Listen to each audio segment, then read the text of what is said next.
காலை 5 மணிக்கு எழுந்தவுடன் விமலா செய்யும் முதல் வேலை கடைக்கு தேவையான பொருட்களை சரிபார்ப்பதுதான். அவள் நடத்தி வரும் மளிகை கடை அவளுடைய ஜீவனோப்பம். 5 வருடங்களுக்கு முன்புதான் கோபாலுடன் அவளுக்கு திருமணம் நடந்தது. அது காதல் திருமணம் என்பதால் இருவரது வீட்டாரும் சம்மதம் தெரிவிக்கவில்லை.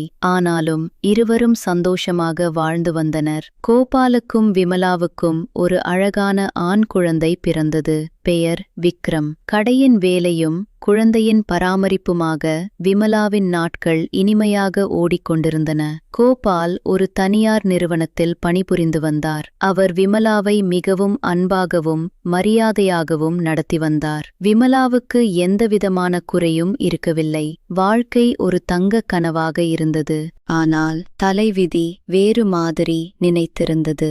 2 வருடங்களுக்கு முன்பு கோபால் சாலை விபத்தொன்றில் உயிரிழந்தார். அந்த தகவல் கிடைத்தபோது விமலாவின் உலகமே உடைந்து போனது.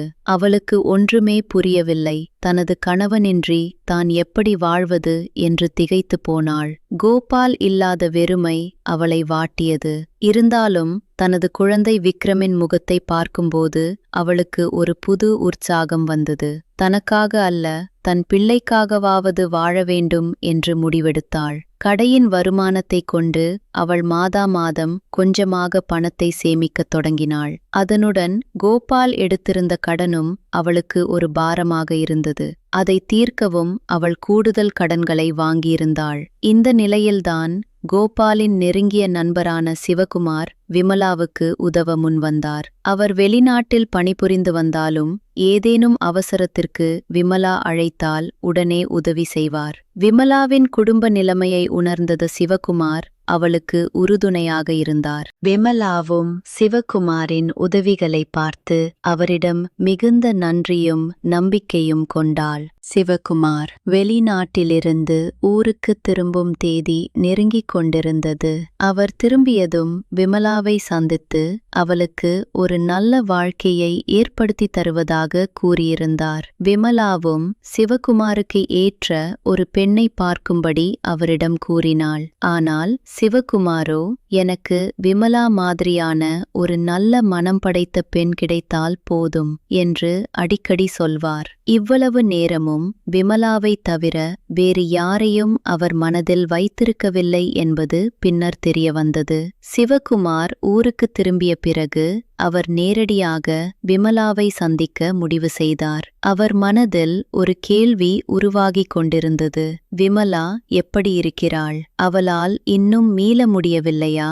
இந்த கேள்விகளுக்கான பதிலை அறிய அவர் மிகவும் ஆவலாக இருந்தார். விமலாவின் மீது அவருக்கு ஏற்கனவே ஓர் ஈர்ப்பு இருந்தது. அது வெறும் பரிதாபமா அல்லது அன்பா என்பதை உறுதிப்படுத்திக் கொள்ள அவர் விரும்பினார். இந்த சந்திப்பு அவர்கள் இருவருடைய வாழ்க்கையிலும் ஒரு புது அத்தியாயத்தை தொடங்கும் என்று அவருக்கு தெரியும். சிவகுமாருக்கு விமலாவின் வீட்டில் நடக்கவிருக்கும் நிகழ்வு ஒன்று மிகுந்த உற்சாகத்தை அளித்தது.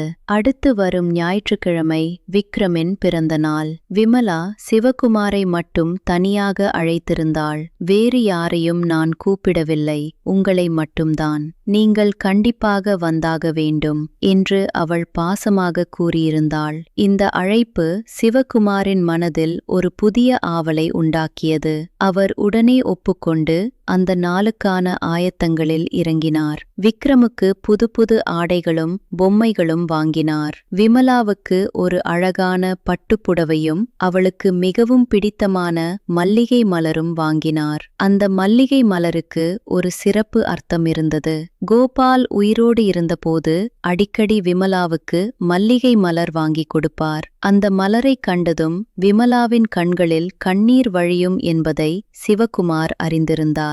ஆனாலும் இந்த மலர் அவளுக்கு ஒரு புதிய தொடக்கத்தை கொடுக்கும் என்று அவர் நம்பினார். விமலாவின் வீட்டிற்கு வந்த சிவகுமாரை அவள் மிகவும் உற்சாகமாக வரவேற்றாள். அவருக்கு பிடித்தமான சிக்கன், மட்டன், பலவகை கறிகள் என அனைத்தையும் சமைத்து விருந்தளித்தாள். விமலாவின் சமையல் திறமையை பாராட்டி சிவகுமார் அனைத்தையும் மிகவும் சுவைத்து உண்டார். உணவு முடிந்ததும் விமலா அவரது நலனை விசாரித்தாள். அப்போதுதான் சிவகுமார் தான் வாங்கிய மல்லிகை மலரை விமலாவிடம் கொடுத்தார். விமலா தயங்கினாள். எனக்கு கணவரில்லாத நான் இதையெல்லாம் வைத்துக் கொள்வதா என்று மெதுவாக கேட்டாள். அதற்கு சிவகுமார், நீங்கள் எந்த காலத்தில் இருக்கிறீர்கள்? இதை உங்கள் தலையில் அணிந்து கொள்ளுங்கள், உங்களுக்கு மிகவும் அழகாக இருக்கும் என்று கூறி அவளை ஊக்குவித்தார். விமலா சிறிது தயக்கத்துடன் அந்த மல்லிகை மலரை தலையில் அணிந்து கொண்டாள். அந்த கணத்தில் அவளுக்கு ஒரு புது உணர்வு ஏற்பட்டது. தன் வாழ்க்கையில் மீண்டும் ஒரு சந்தோஷம் வரலாம் என்ற நம்பிக்கை அவளுக்கு உதித்தது. பின்னர் சிவகுமார் விமலாவிடம் ஒரு முக்கியமான கேள்வியை எழுப்பினார். நீங்கள் ஏன் மறுமணம் செய்து கொள்ளக்கூடாது? உங்களுக்கு இன்னும் நீண்ட வாழ்க்கை இருக்கிறது. உங்கள் குழந்தையின் எதிர்காலத்தை பற்றி சிந்தித்துப் பாருங்கள் என்று அவர் கூறினார். விமலா தனது தயக்கத்தை வெளிப்படுத்தினாள். எங்கள் வீட்டிலிருந்தும் என் கணவர் வீட்டிலிருந்தும் எனக்கு எந்த ஆதரவும் இல்லை. நான் ஒரு தனி மரமாக இருக்கிறேன். இது குறித்து எனக்கு எந்த யோசனையும் இல்லை என்று பதில் கூறினாள். அப்போது சிவகுமார் தன் மனதில் இருந்த உண்மையை கூற முடிவு செய்தார். அவர் விமலாவை பார்த்து, நான் வெளிநாட்டில் இருந்தபோதும் இப்போதும் நீங்கள் எனக்கு மிகவும் பிடித்துள்ளீர்கள். நான் உங்களை மறுமணம் செய்து கொள்ள விரும்புகிறேன். நம்மால் ஒன்றாக வாழ முடியாதா என்று தன் மனதை திறந்து சொன்னார். விமலா அந்த கேள்வி கேட்டு அதிர்ந்து போனாள். அவள் சிறிது நேரம் யோசனையில் ஆழ்ந்தாள். இந்த முடிவு அவளுடைய வாழ்க்கையை மட்டுமல்ல, விக்ரமின் வாழ்க்கையையும் பாதிக்கும் என்பதால் அவள் மிகவும் கவனமாக இருக்க விரும்பினாள். இந்த சந்திப்பின் முடிவில் விமலாவின் மனநிலை ஒரு முக்கிய திருப்பத்தை நோக்கி நகர்கிறது. விமலா சிவகுமாரின் திருமண கோரிக்கையை எண்ணி நாட்கள் கடந்தன. அவளுக்குள் ஒரு குழப்பம். ஒருபுறம் தனது கணவரின் நினைவும், இன்னொரு புறம் தனது எதிர்காலமும், தனது மகனின் வாழ்க்கையும். தனக்கு எந்தவிதமான ஆதரவும் இல்லாத சூழலில் சிவகுமார் மட்டுமே அவளுக்கு கிடைத்த ஒரே ஆதரவு. அவர் ஒரு நல்ல மனிதர், அது அவளுக்கு நன்றாகத் தெரியும். ஆனால் தனது மகனுக்கு இந்த மறுமணம் சரியானதா என்று அவளுக்கு சந்தேகம் இருந்தது. விக்ரம் இன்னும் சிறுவன்தான். அவனுக்கு புதிய தந்தையை ஏற்றுக்கொள்ளும் மனோதிடம் உண்டா? இந்த கேள்விகள் அவளை வேதனைப்படுத்தின. இதற்கிடையில் சிவகுமார் மீண்டும் அவள் வீட்டிற்கு வந்தார். விமலா அவரை ஒரு புன்னகையுடன் வரவேற்றாள். அந்த புன்னகையைக் கண்டதும் சிவகுமாரின் மனதில் ஒரு புது நம்பிக்கை உதித்தது. அவள் சம்மதித்து விட்டாளா என்று அவர் நினைத்தார். ஆனால் விமலா இன்னும் தனது முடிவை சொல்லவில்லை. அன்று அவர்களுக்கு இடையே நீண்ட உரையாடல் நடந்தது. விமலா தனது பயங்களையும் கவலைகளையும் சிவகுமாரிடம் பகிர்ந்து கொண்டாள். என்னுடைய மகனுக்கு ஒரு நல்ல எதிர்காலத்தை உருவாக்குவதே என்னுடைய முதல் குறிக்கோள். என்னுடைய மகிழ்ச்சியை விட அவனது நலம்தான் எனக்கு முக்கியம் என்று அவள் கூறினாள். சிவகுமார் பொறுமையாக அவளது பேச்சை கேட்டார். விமலா, நான் உன் குழந்தையை என் சொந்த குழந்தையாகவே பாவிப்பேன். அவனுக்கு ஒரு நல்ல தந்தையாக இருப்பேன். நீ எந்த சூழ்நிலையிலும் அவனை இழக்க நேரிடும் என்று நான் விரும்பவில்லை. இது என்னுடைய உத்தரவாதம் என்று உறுதியாக கூறினார். விமலா இந்த வார்த்தைகளை கேட்டு மனம் இலகினாள். சிவகுமாரின் பேச்சில் மிகுந்த நேர்மை இருந்தது. அவர் தன்னிடம் பொய் சொல்ல முடியாது என்று அவளுக்கு தெரியும். இருந்தாலும் தனது கடந்த கால அனுபவங்கள் அவளிடம் ஒரு எச்சரிக்கையை ஏற்படுத்தின. ஆண்கள் திருமணத்திற்கு பிறகு மாறிவிடுகிறார்கள் என்று கேள்விப்பட்டிருக்கிறேன். அப்படியானால் என்ன செய்வது என்று அவள் கேள்வி எழுப்பினாள். அதற்கு சிவகுமார், நான் என் மனைவியை மதித்து நடத்தும் ஒரு மனிதன். கோபாலைப் போல நானும் இருப்பேன். ஆனால் நான் அவனை விட வேறுபட்டவன். நான் உன்னை மிகவும் கவனித்துக் கொள்வேன். உன் உணர்வுகளை புரிந்து கொள்வேன். உனக்கு பாதுகாப்பான ஒரு வாழ்க்கையை உருவாக்கித் தருவேன் என்று பதிலளித்தார். விமலா அவரது வார்த்தைகளின் உண்மைத்தன்மையை உணர்ந்தாள். அவள் நீண்ட நேரம் அமைதியாக இருந்தாள். தனது மகனின் எதிர்காலத்திற்காகவாவது இந்த முடிவை எடுப்பது நல்லது என்று அவளுக்கு தோன்றியது. கடைசியில் அவள் ஒரு முக்கியமான நிபந்தனையுடன் சம்மதித்தாள். எந்த சூழ்நிலையிலும் என்னுடைய மகனை நீங்கள் கைவிடக்கூடாது. அதற்கு நீங்கள் உறுதி அளிக்க வேண்டும். அப்படியானால் எனக்கு ஒப்புக்கொள்வதில் தவறில்லை என்று அவள் தெளிவாகச் சொன்னாள். சிவகுமார் மகிழ்ச்சியுடன் ஒப்புக்கொண்டார். விமலாவின் ஒப்புதல் அவருக்கு ஒரு புதிய வாழ்க்கையை கொடுத்தது. இந்த முடிவு அவர்கள் இருவரையும் எவ்வாறு மாற்றும் என்பதை அடுத்த பகுதி கூறும். விமலா ஒப்புக்கொண்ட பிறகு திருமண ஏற்பாடுகள் உடனே தொடங்கின. சிவகுமார் மிகவும் மகிழ்ச்சி அடைந்தார். அவர் தனது பெற்றோரிடமும் உறவினர்களிடமும் விமலாவை பற்றி ஏற்கனவே கூறியிருந்தார். அவருடைய குடும்பத்தினர் இந்த திருமணத்திற்கு முழு ஆதரவு அளித்தனர். சிவகுமாரின் பெற்றோர், "நீ எங்களுக்கு ஒரு நல்ல மருமகளை அழைத்து வந்தால் அது போதும்" என்று கூறியிருந்தனர். இதனால் விமலாவுக்கு ஒரு புது நம்பிக்கை கிடைத்தது. திருமணம் மிகவும் எளிமையாகவும் அர்த்தமுள்ளதாகவும் நடந்தேறியது. விக்ரம் அந்த நிகழ்வில் பங்கேற்று சிவகுமாரை அப்பா என்று அழைக்கத் தொடங்கினான். அந்த தருணத்தில் சிவகுமாரின் கண்கள் கலங்கின. அவன் தனது பிள்ளையைப் போலவே விக்ரமை நேசிக்கத் தொடங்கினான். விமலா தனது புதிய வாழ்க்கையில் ஒரு பாதுகாப்பு உணர்வை பெற்றாள். திருமணத்திற்கு பிறகு முதல் சில மாதங்கள் மிகவும் இனிமையாக கடந்தன. சிவகுமார் விமலாவை மிகவும் மரியாதையுடனும் பாசத்துடனும் நடத்தினார். அவர் கடையிலும் விமலாவிற்கு உதவினார். விமலா தனது புதிய வாழ்க்கையில் மெல்ல மெல்ல தன்னை ஈடுபடுத்திக் கொண்டாள். ஆனால் சமூகத்தில் சிலர் இந்த மறுமணத்தை விமர்சித்தனர். கணவன் இறந்து போன சில வருடங்களிலேயே மறுமணம் செய்து கொள்கிறாளே என்று சிலர் விமலாவை பற்றி பேசினர். இந்த பேச்சுக்கள் விமலாவின் காதுகளில் விழுந்தன. அவளுக்கு மிகவும் வருத்தமாக இருந்தது.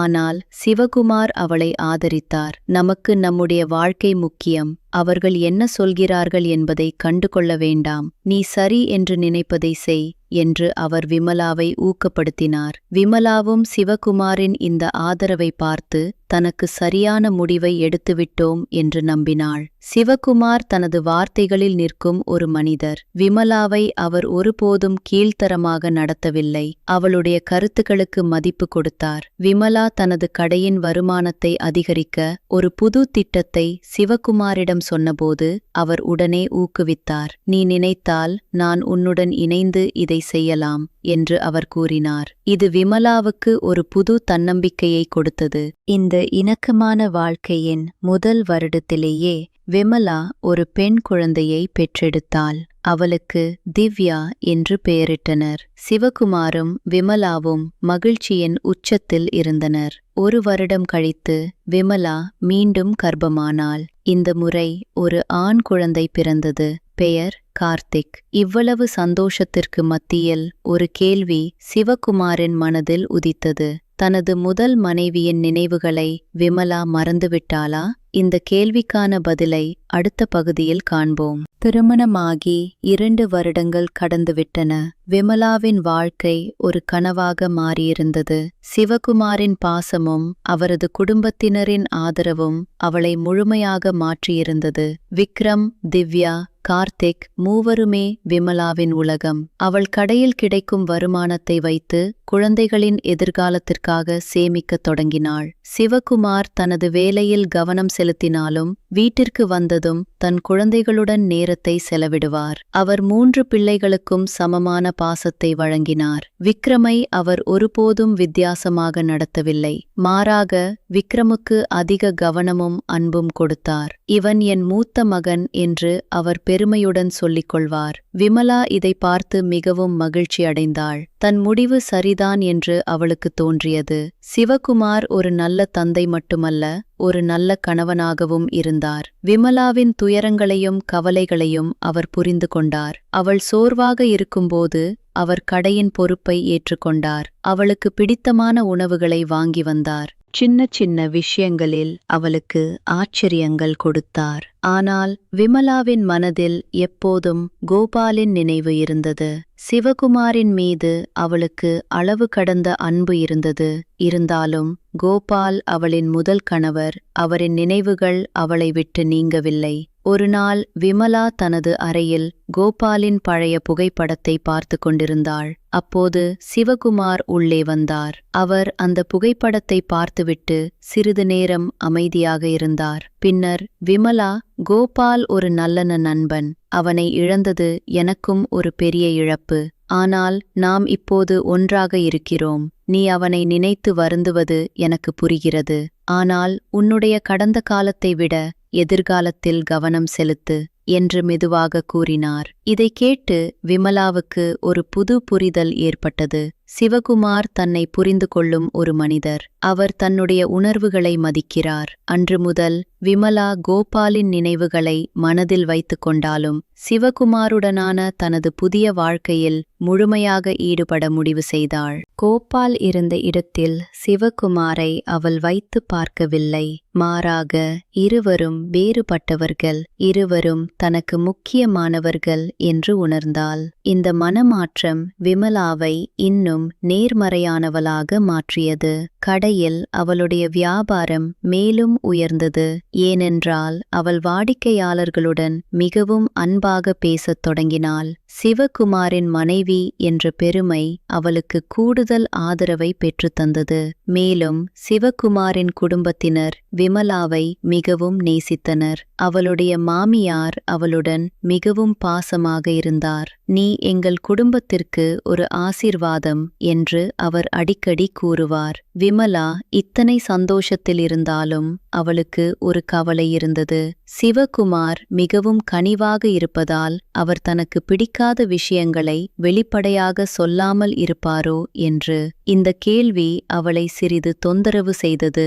இந்த சந்தேகம் நீங்குமா என்பதை அடுத்த பகுதி விளக்கும். விமலாவின் மனதில் இருந்த சந்தேகம் சில நாட்களிலேயே தீர்ந்தது. சிவகுமார் மிகவும் வெளிப்படையான ஒரு மனிதர். அவர் எதை நினைத்தாலும் அதை விமலாவிடம் சொல்லிவிடுவார். ஒரு மாலை இருவரும் தோட்டத்தில் அமர்ந்து பேசிக் கொண்டிருந்தனர். அப்போது சிவகுமார், "விமலா, ஒரு விஷயத்தை உன்னிடம் சொல்ல விரும்புகிறேன். எனக்கு உன்னுடைய கடையின் மேலாண்மை முறை பிடிக்கவில்லை. நீ கொஞ்சம் நவீனமாக சிந்திக்க வேண்டும்" என்று கூறினார். விமலாவுக்கு முதலில் கோபம் வந்தது. இவ்வளவு நாளாக நான் நன்றாகத்தான் நடத்தி வந்தேன், இப்போது ஏன் இந்த குற்றச்சாட்டு என்று அவள் மனதில் நினைத்தாள். ஆனால் சிவகுமார் தனது கருத்தை மிகவும் பண்புடன் விளக்கினார். இன்றைய சந்தை நிலைமைகளுக்கு ஏற்ப மாற்றங்கள் தேவை. புது வாடிக்கையாளர்களை ஈர்க்க நாம் சில புது உத்திகளை கையாளலாம். நான் உனக்கு உதவி செய்ய தயாராக இருக்கிறேன் என்று அவர் கூறினார்.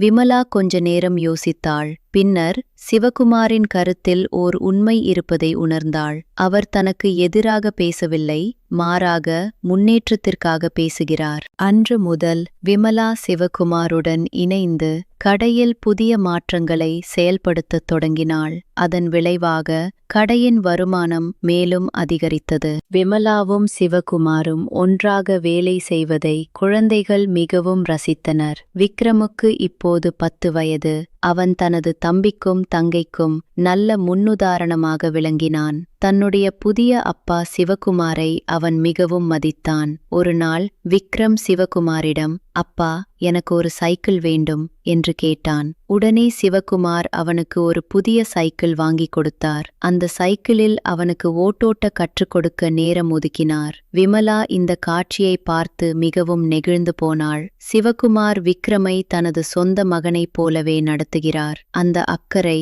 அந்த பாசம், அந்த நேரம், இவை அனைத்தும் விமலாவின் மனதை நிறைத்தன.